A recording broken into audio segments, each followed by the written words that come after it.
1 Samuel 7. Lalu orang-orang Kiryat Yearim datang. Mereka mengangkut tabut Tuhan itu dan membawanya ke dalam rumah Abinadab yang di atas bukit. Dan Eleazar anaknya mereka kuduskan untuk menjaga tabut Tuhan itu. Orang Filistin terpukul kalah dekat Mispa.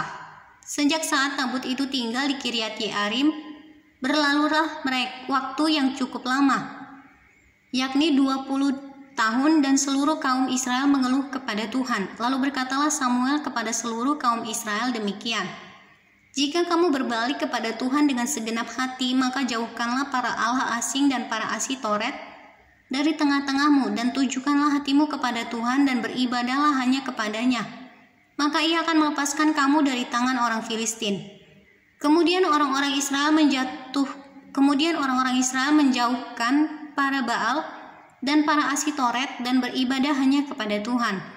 Lalu berkatalah Samuel, kumpulkanlah segenap orang Israel ke Mispa, maka aku akan berdoa untuk kamu kepada Tuhan. Setelah berkumpul di Mispa, mereka menimba air dan mencurahkannya di hadapan Tuhan.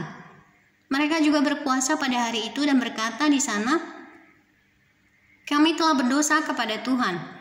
Dan Samuel menghakimi orang Israel di Mispa. Ketika didengar orang Filistin bahwa orang Israel telah berkumpul di Mispa, majulah raja-raja kota orang Filistin mendatangi orang Israel. Serta didengar orang Israel demikian, maka ketakutanlah mereka terhadap orang Filistin.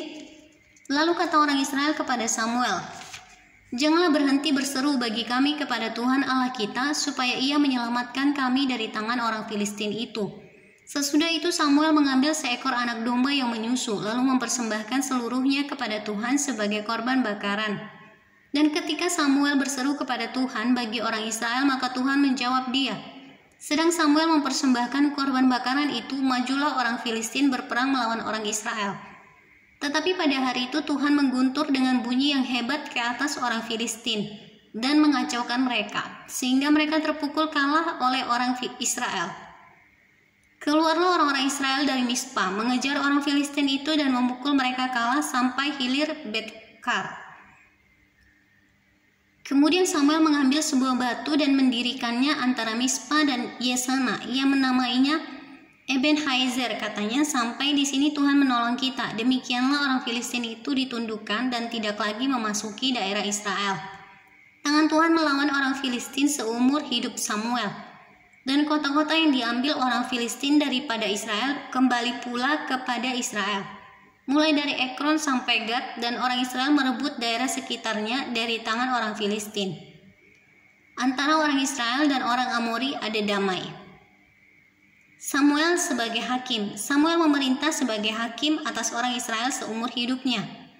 Dari tahun ke tahun ia berkeliling ke Betel, Gilgal, dan Mispa, dan memerintah atas orang Israel di segala tempat itu. Lalu ia kembali ke Rama, sebab di sanalah rumahnya, dan di sanalah ia memerintah atas orang Israel, dan di sana ia mendirikan mezbah bagi Tuhan.